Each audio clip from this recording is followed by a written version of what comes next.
Hello folks, this is part 6 of the story MHA and the Mystery of Quirks. I hope you like it.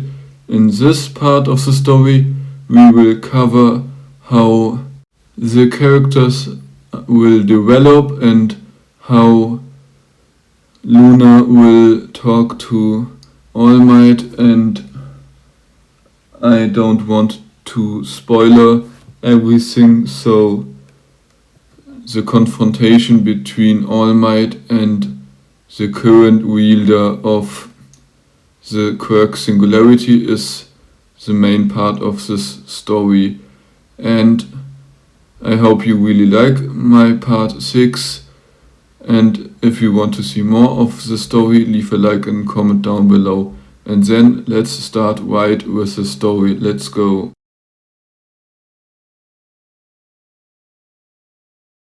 The food's ready, dear, Nina Yagi says as she comes into the living room. And even though she speaks with an unassuming smile, Luna notices a flicker of fear barely under the surface. She must have noticed something. What a smell. Thank you for the meal, but I should be leaving soon, Luna says politely. No, I can't allow that. I cooked for 3, and you must eat with us, Nina replies, with that determined glint in her eye. All right, gladly, Luna says, sitting back down. But if I may offer a friendly tip, you should learn some combat techniques. Whatever your quirk is, you'd be surprised how many quirks in this world can be neutralized by a well-placed shot, Luna says casually, calculatingly. What do you mean by that? Why should I be able to do something like that? That would be dangerous, Nina objects. Yes, it's dangerous, I admit. But I prefer caution to later regret. I mean, you heard what I said to your husband. You should understand that being close to All Might could be risky, Luna says, reaching for the dishes. Toshinori notices something. Beneath her black suit there's a bulge that doesn't look harmless. Stop, what do you have under your suit? Toshinori demands, leaving no room for debate. It's nothing special. I was just being cautious. I don't know your quirks and I want to be protected in case someone threatens me. So I took precautions. Not that I thought it likely, well, maybe a friend asked me to bring it, Luna says, slowly and deliberately placing her hands along the suit. It is overly cautious for someone who can't possibly know the quirks of the people around her. As the silver sheen of a pistol appears, Nina behind Toshinori flinches. I carry this weapon for protection. That brings me to my second point. Tell All Might the system is too insecure. Seriously, a register with every quirk, however you look at it, is simply stupid, Luna says, as if the tension means nothing. With practiced fingers she disassembles the gun and removes the magazine. Toshinori notes the pistol looks a bit large and the cartridges are unusually big. Still, something about the whole picture feels off beyond the weapon. You say you mean us no harm, but you bring a firearm, how does that make you more credible? Toshinori asks. Simple. I could have shot the whole time. And I didn't. So relax. Yes, it's odd. But it's not like I really had a choice. I had to come and tell you. I see you're not completely undefended. The way your wife hides behind you tells me you could be bulletproof or something like that, which makes you more dangerous to me than I am to you. You could stop me until Heroes or All Might arrive. You should have a connection to him. All Might is important to this society, but not necessarily as trustworthy as I'd like. Honestly, if you ask me, you might even be All Might. I don't know what he looks like, or you could be someone who changes his appearance. In any case, I think it wouldn't take long for someone with the power to turn us or the city to ash to appear. Forgive me if my employers monitor me closely. Think about what I've said and make sure your quirk is better protected, whatever it is, Luna says, pulling a bag out and placing the gun parts inside. Also, I don't need to mention that someone knows I was here. So you shouldn't attack me even if you could. Enjoy your meal, Luna adds and begins to eat. Time slows while Toshinori has to admit the woman has a point. If she just came to give a warning and suspected All Might be nearby, those precautions make sense. Why exactly did you bring the weapon? Nina Yagi asks. A friend asked me to bring it. I told him it didn't matter if All Might showed up. Armed or unarmed I would appear. Apparently he didn't want me to leave without it, so he handed it to me. I didn't want to bring it. How foolish would I be to show up as All Might's secretary with the number 1 breathing down my neck? Revenge or something else, I don't know. But I have no way to defeat All Might, that would be pointless. I don't like him much, but I'd be stupid to destroy the pillar that holds everything up, Luna says calmly, lifting noodles to her mouth. Man, these are really tasty, Mrs. Yagi. So yeah, the weapon. Either way it makes little sense to bring a gun here. Unless you don't trust me or see me as a villain. How one-sided that claim is. I don't want to end up on a wanted list, and there are easier ways to change society than violence. Oh, and tell All Might he should check for trackers. That's how I'd figure out his routine. I don't understand why no villain has thought of it. It'd be so easy, Luna says, showing an uncomfortable smile. Trackers. Nina asks, but Luna doesn't answer and continues eating. The silence after Luna's remark feels oppressive, like a bomb just went off. Toshinori is momentarily at a loss for words. Sure, there was the UA Hero Academy, but they were never really taught how to hide their identities. It's obvious enough that Toshinori wonders why this hasn't happened already. What exactly do you mean by trackers? Toshinori asks. What I mean, it's not hard to find out who All Might is. I don't get why no one ever thought to stick a little tracker on him at the end of his workday or during his limited public appearances. With a map and the internet, you could find out a lot about him in less than a week. The reason this hasn't happened is probably because people don't use their heads. Quirks make people dumber, it seems to me, Luna says as calmly as a rock in a raging river. Alright, what are you getting at? Why should I believe you don't already know All Might if you brag about how easy it is? Toshinori asks. Simple. It's a state secret, and I don't want state surveillance on me. But I think my boss already found out. Here's my letter to you, Luna says casually, producing a letter from her coat. I have an idea. If you don't believe me, call Naomasa Tsukauchi. He can confirm I'm telling the truth. Or use a normal lie detector, it would save the trouble of sending a detective, Luna suggests. You know about his quirk? Nina asks. Of course. Why wouldn't I? Your system is bad. Of course we would use it to identify the most important powers. What did you expect? That I go around committing crimes? The world isn't that simple to label things. Good. And evil. I learned how power works the hard way. Forgive me for not wanting to walk into a country without knowing the major players on the board. Apart from All Might, I don't want to meet him. He's too strong and somewhat one-dimensional. Relying on brute force isn't always a good idea. Muscle brain, that's him, Luna says, and a slight twitch crosses Toshinori's face. It doesn't bother Luna. You do realize what you're implying. You admit to accessing government systems. That's a crime, Toshinori says. Strictly speaking, it's a crime only if you can find proof. And since I don't even know how that information reached us, interrogating me is pointless. You can look for traces, maybe you'll find something, maybe not. As long as you have no proof, your claim is against mine.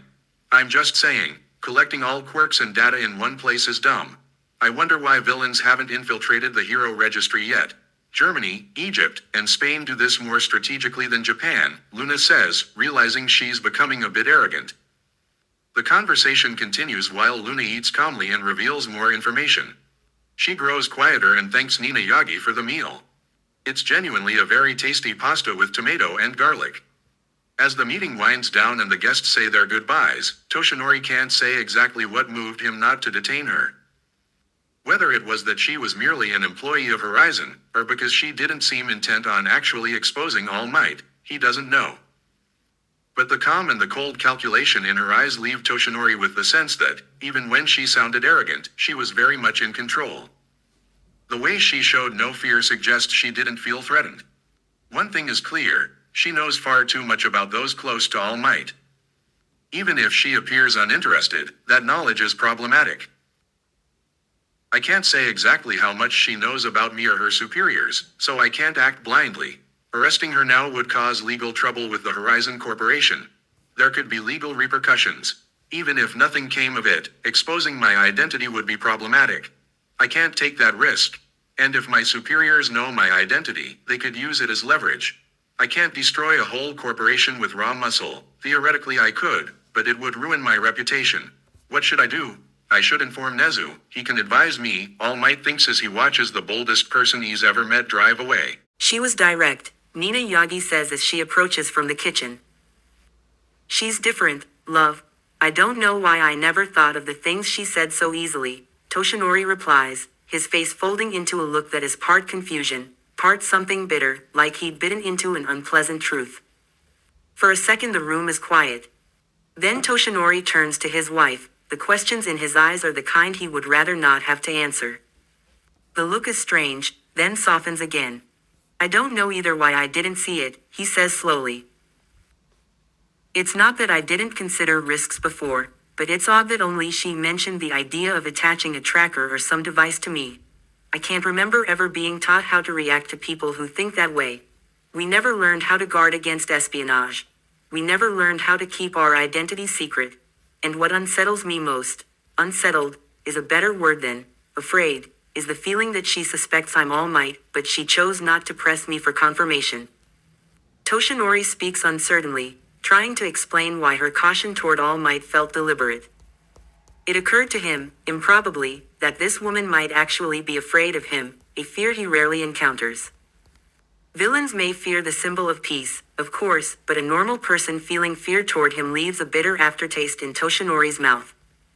I don't know what to say, Nina replies, her gaze dropping to the letter on the table.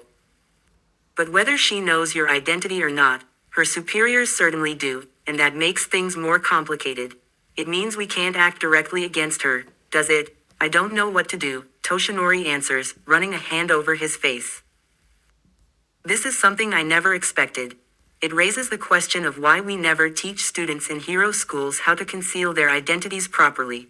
It's so obvious, and yet nobody has done it so far. Nobody has thought like she did, and that makes me nervous. If people start thinking like her, I can't predict what else they might learn. Worst of all, what happens if villains become smarter and more organized? The thought is heavy, as if the idea itself makes it harder to breathe. Toshinori cannot tell whether his worry comes from years of trusting a certain order or from something else entirely. The ease with which she insisted that All Might must be a shapeshifter chills him. Then a startled exclamation comes from behind him. He twists and sees Nina holding the opened letter, her eyes fixed on the lines as if the words themselves were a blow. What is it? Toshinori asks. Nina reads aloud in a steady voice, Dear Toshinori Yagi, or All Might, I hope this does not cause you great trouble. I felt it necessary, however, to point out your frankly awful disguise. The symbol of peace and justice must remain for a long time, and we cannot assume someone else won't think the same way I have. Be cautious and inform your loved ones in close circle that it takes less than 2 days of focused work to discover your identity. A few deductions are enough to make it fairly easy to tell who you are. Small tip, if you plan to keep your identity using your own secretary, consider using AI to fake photos showing you both together. Otherwise it's extremely conspicuous that Toshinori Yagi is never seen beside All Might, and you should also be cautious about where you transform. There may be cameras, I couldn't find clear footage on short notice, but a blurry distant capture might still show you shifting from your thin form into All Might. Forgive my bluntness, but I find it a miracle you haven't been discovered already, and that your loved ones haven't been targeted around the clock. Then again, perhaps your enemies are as blind to the obvious as you are. Nina's voice trails off, each sentence has landed like a strike. When she looks up, her face is pale. This is serious, darling. Whoever wrote this knows a lot about us and the people around you. They know about All for One, she says, the old stories and horrors from the early days of Quirks surfacing in her tone. Toshinori's eyes drop to the letter, his jaw tightening. How do they know so much? He asks aloud, baffled. Nina answers, still reading, the words hitting with uncomfortable clarity. I must thank you even though I don't know how you managed it. You helped me greatly. You even saved lives indirectly. You did not defeat All for One alone. There were others who could not stand that tyrant. Consider this my debt repaid. I'm not fond of owing anyone, but don't think that because I believe you matter to society that I see you as infallible. You are vital to keeping society from collapsing, but your presence also contributes to the creation of villains. I hope you understand that, and that you are not as blind as I suspect. If you think power alone makes someone good or bad, you're wrong. A child is not evil by nature, and having one for all does not make someone wicked. You should know what it's like to be bullied for being powerless. In your time it may have been different, but understand this. Many people attempt to imitate you and fail. Those left behind, for unlucky quirks or discrimination, can become villains. If someone possesses a power like All for One, it could be used for either the greatest evil or the greatest good. Treating abilities as inherently good or evil is nonsense. I don't know whether to respect or scorn you. But nonetheless, consider this a warning. You are necessary for society. Improve what you can. A better All Might can steer things the right way. You once did the right thing, you will again. You are number one in Japan for a reason. If we start with Japan, we can create a true utopia. The loop between heroes and villains must be broken. I hope we can help each other. Nina pauses, closing the letter gently as if the paper itself were fragile. The question of who wrote it, who knew All for One and One for All so intimately, hangs heavy between them. Interlude 2. Who in the world wrote this letter? And who could this person be that also fought against the tyranny of All for One? Toshinori murmurs, more surprised and more confused than he has ever been, as the hardest blow lands, the realization that much of what the letter claims might actually be true. It would be easier to bear if it weren't so accurate. The quirk does not make the person. That is the unsettling truth Toshinori barely understands. When he looks at his wife, it's painfully clear she believes every word on that page. What did they mean by saying a quirk doesn't determine the mind? I thought it did. I thought the quirk shaped how someone behaves, Toshinori says. But when his wife's eyes lock on him, he feels it in the room. Something is off. What are you saying, Mr. Yagi? You must have misheard. Do you really want to claim that quirks influence people's mentality so strongly that a baby is predetermined to become a villain? I thought you, as the symbol of peace, would understand this best, but I must have overestimated you, Nina replies, unexpectedly angry. I thought you'd know more about the world, that you'd understand the impact you can have on the world, on Japan. There is something you should have heard about, otherwise I don't know why you would be considered worthy of this power, she says, her voice sharper than usual. What do you mean? Toshinori asks, the tone snapping into something tense now that she addresses him by his surname only. I really don't know where to begin. Think about the name quirk, it's part of us for a reason. It's a loop. The psyche affects the quirk and the quirk affects the psyche. When that feedback is strong, we call it quirk instability. My father was seen as a villain because his quirk made him drawn to blood. He liked creepy things because his quirk directed people's fears and dreams against them. But you know what? My father never used his quirk to attack someone just because he was treated as a villain. Being treated like a villain doesn't mean you must become one because society pushes you. My father had a terrible life because of his quirk. And I thought you would know that. I thought you would understand how people on the streets you protect are treated. But I think you've risen too high to see people's lives anymore, Nina says, and an idea lights up her eyes. Hey, what is this? Toshinori says, confused, as she grabs his arm and pulls him toward the door. We're going now. We'll go where your light doesn't shine. Let's see if you can still be as naive when you see how people without quirks live, the way you and I once were. You were like me before all this. I could believe that this power has gone to your head, Nina says, leaving him no room for argument. It seems strange to Nina that her beloved husband could be so naive that he doesn't even know quirks don't completely shape the mind. Even when he tries to justify that he never had the chance to think about it, she finds that excuse intolerable. How could I not have seen this, that he doesn't even remember what it was like? How could he forget what it felt like to have no power? Nina thinks. Listen to me carefully, Toshinori Yagi. If you don't even remember something as fundamental as what it's like to be powerless even though you were exactly like me, I don't know what to make of you. Consider this an important lesson in humility, Nina says as she drags him toward the car. Get in. As one of this world's #1 heroes, you understand the world you are supposed to protect less than anyone, Nina says as she climbs in after him. While the world's strongest and fastest man, All Might, is being chastised by his wife and getting a lesson in humility, something similar is happening not far away. What a day. That was one of the most elaborate and risky jobs I've set myself, Luna Snow says, leaning back in the limousine, exhausted. A faint scent of mint from the car's ventilation drifts through the air as Michael turns toward Luna, his expression sharp. As many for one's user, he cannot keep his worries to himself. Why did you have to do it yourself? Why couldn't someone else handle it? Michael Silver asks. Because I wanted to see the person who saved my life. And I hope he takes my words to heart, Luna answers. Honestly, I still think it was a bit of a problem to go so boldly to one of the strongest people in the country just to tell him how poor his disguise is, Michael says, his eyes sliding away from her and toward the road ahead. Okay, I understand that, but there are other things we need to handle right now. How are the recruitments going? Luna replies, her gaze dropping out the window to the houses and streets of Musudafu. It's a pretty coastal city full of people, and just as many quirks as there are people.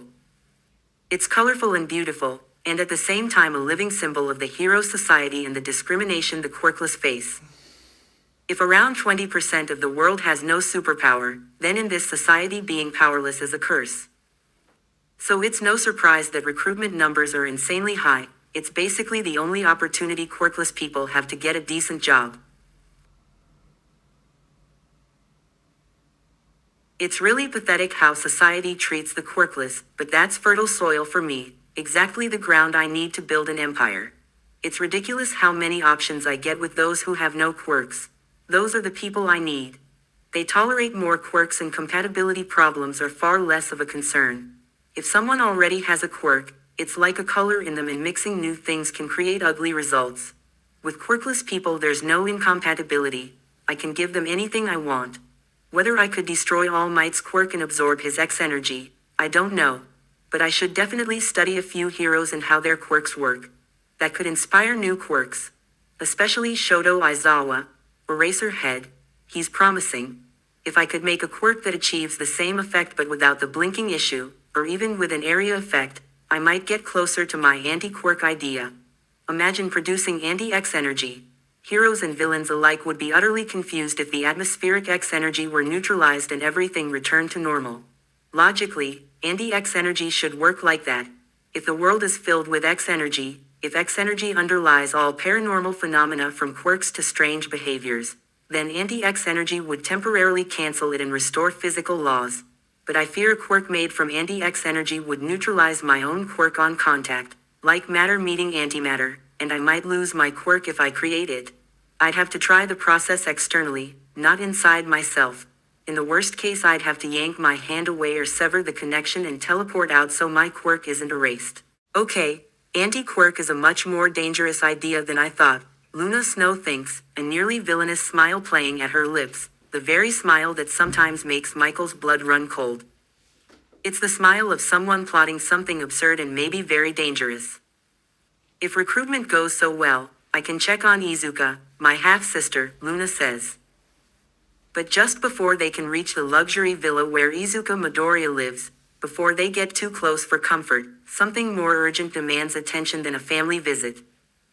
As Luna drives on she can't shake the feeling that something isn't right about that house she's long rarely seen. Wait, something's off. Something changed, but what? Luna wonders as old, almost forgotten memories of the villa clarify. The memories are vague, but when a woman with dark green hair and blue eyes looks out from a window of the villa, a cold shiver runs down Luna's spine for no clear reason. It happens so rarely. Who was that, and what does it mean? Luna asks herself. She has the uneasy impression she should know the person. But nothing more comes of it, it might not be important. Hisashi Midoriya could have a new wife, a one-night stand, or a girlfriend, or maybe truly a new wife. If Inko Shigaraki had returned to the surface as all for one after years of absence, the criminal underworld would show more structure and organized crime, a sign of AFO's comeback, which it does not. Still, there's that gut feeling that something doesn't belong in the picture of that villa. As the house falls out of view, Luna returns her thoughts to her plans and the next steps, and to how the heroes will respond. It's clear they won't launch direct attacks on Horizon. At least the top members of the Inner Council now likely know All Might's identity. That should be enough deterrence. After all, I've already found the exact residences of the top 5 heroes in Japan and their families. That should make it clear they shouldn't try to stop me. But I can't help imagining how it will play out if they try, Luna thinks. What are you thinking about now, Miss Snow? Michael asks. Nothing important. It'll just look funny when they try to hunt me down or attack. Being a bodyguard for some of the Inner Council members from my Horizon Corporation will be amusing. I'd love to see the heroes trying to take over our corporation and arresting the wrong people. It'd be funny and entertaining. We can replace the inner council at any time. I wonder if they'll ever figure out what my plans are, or whether they'll run around like headless chickens. Also, I'm thinking whether it makes sense to infiltrate UA, go into the hero school to get influence and connections in the hero world. That seems like a good idea. But which quirk should I claim to have? I could say I have a body enhancement quirk, regeneration, whatever. But if I start bleeding, that'll be hard to explain. I can't say, sorry, my blood is highly toxic. So I don't know what to claim, Luna says, her gaze drifting to the beach and the scrap piled at one spot along the shore. On that very beach a certain green-haired young woman trains through the sweat on her face. Her blood-red eyes glimmer faintly, lifeless and strangely emotionless, as if a deep void hides behind them. It's a beautiful day, yet Izuka Midoriya cannot force herself to feel anything in the face of that beauty. 2 hours with a psychiatrist haven't changed much. I guess I hoped talking to a shrink would somehow help, that he'd be useful. No idea. At least he's not one of those crazed hero doctors always flinging, "Hero, talk at me." I wonder if it's a coincidence there are psychiatrists who handle villains. Well, at least psychiatrists have roles in the criminal world, too. I wonder if this psychiatrist is older than he looks. My mother has more than 10 quirks that could slow aging. One even regulates other passive quirks. A quirk regulator, kind of a cheat code. With that you could reduce other passive effects, Izuka thinks, stopping for a moment to press her hand to her ribs where that new heartbeat feels like it's pulsing. So this is the perfect memory quirk. It's like an inner library of my memories instead of books. Unfortunately, the quirk doesn't let me delete memories. Would I be the same person if I deleted all my memories? No, I can't let these dark thoughts take over. I must control myself, Izuka thinks, realizing how dangerous the thirst for more power is, especially since 1-for-1 doesn't allow stealing abilities, only storing them. I can't do that. Mom would kill me if I did. Never mind. No, get rid of the thought, Izuka whispers to herself, barely audible, and then she hears footsteps approaching. Suddenly, unexpectedly, an elegant face appears between the scrap heaps. Gray dark purple hair frames it, violet eyes that match the hair. She looks pale and as if she's had a rough time lately. Dark circles under her eyes suggest she hasn't been sleeping well. Sorry, I didn't mean to startle you. I heard voices and got curious. What are you doing here? This doesn't look very normal, Hitomi Shinso says. Oh, sorry, I forgot to introduce myself. My name is Hitomi Shinso. What's your name? She adds. My name is Izuka Midoriya. You have an interesting name. I'm cleaning up here. I thought it'd be a good idea to train and get my mind off a few things. I don't actually know why I started. It sort of just happened, and I've been cleaning since this morning or noon, Izuka replies, her dark green hair almost long enough to reach her belly. Hey, that's actually a very good idea for training. You don't need a gym, Hitomi says. A few seconds of silence pass as Izuka studies the stranger. When Hitomi finds the right words, Izuka sees it in her eyes. The uncertainty fades like smoke in the wind. Don't take this the wrong way if I'm too direct, but how did you get that scar on your face? I think it looks pretty striking, pretty cool. Is there an interesting story behind it? You don't have to tell me if you don't want to. I just think it looks nice. And did you know scars are cells that mutated in a way that they no longer perform their original role? So they don't work the same as other skin cells and that's why scar tissue looks different. Something like that, I think, Hitomi says. Well, I didn't expect that question. No, the scar doesn't have a nice story. Someone almost cut my eye out. Good thing he missed. His quirk made that weird X-shaped cut. It was just a normal knife. I was blind in that eye for 2 weeks, but it worked again afterward, Izuka replies calmly. Oh, I'm really sorry. I didn't think it was like that. Sorry if I got too close with my questions. I can't always control my curiosity, Hitomi apologizes, genuine and concerned, something few people, Izuka realizes, have shown to her. Oh, that wasn't as bad as the burns. Believe me, burns are worse than cuts. Izuka says, surprised at how easily the words come out. I don't know if I've ever heard anything so disturbing from someone who looks as harmless as you. I honestly don't know what to say. It's definitely not okay that you can talk so casually about having injuries. But you don't have to tell me anything if you don't want to, Hitomi replies, her voice carrying worry. You don't look much better. What's going on with you that you look like you haven't slept in 3 days? Izuka asks, too tired and drained to phrase it any more gently. Yeah, I guess that's obvious. I didn't expect you to notice, but I probably should have. I haven't had much beauty sleep lately. I mostly have trouble, well, settling down, Hitomi answers, and her stomach growls. Hey, are you hungry? Izuka asks, unsure what else to say. Yeah, obvious, but I can manage. I've been through worse, Hitomi says. You don't look great either. How about you take my food? I'm not hungry. It's untouched, Izuka offers, pulling a box from the backpack on the sand. Hitomi declines. No, thanks. I can't take that, she says. Okay, then I'll just throw the sushi away later if you don't want it. I won't eat it anyway, Izuka says, and Hitomi reacts as if the box were treasure. Her hand snatching it, eyes suddenly sparkling, as if wasting food were a sin. There, someone can enjoy it, at least. I hope it tastes good to someone, Izuka says, sounding as lifeless as someone who nonetheless looks perfectly healthy. They don't dig for deep answers, the conversation drifts from topic to topic, and oddly they discover they share similar interests. What really clicks between them is a mutual disinterest in the whole hero's-villain's narrative. Becoming a hero seems more about money or branding to both girls than chasing some lofty ideal of the perfect hero, a truth that, after a few minutes of talking, makes the simplistic black and white view of good versus evil feel impossible to hold onto in this world.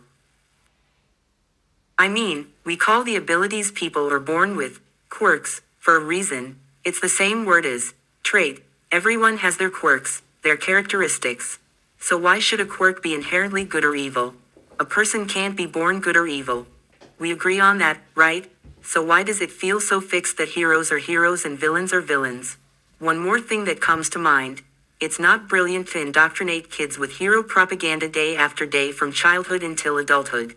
No wonder people in this city, and everywhere, end up thinking it's a good idea to risk their lives in a job where people regularly die, Izuka says. And that's it for today. I hope you liked it. This was part 6 of the story, MHA and the Mystery of Quirks. And if you like it, leave a like and comment down below.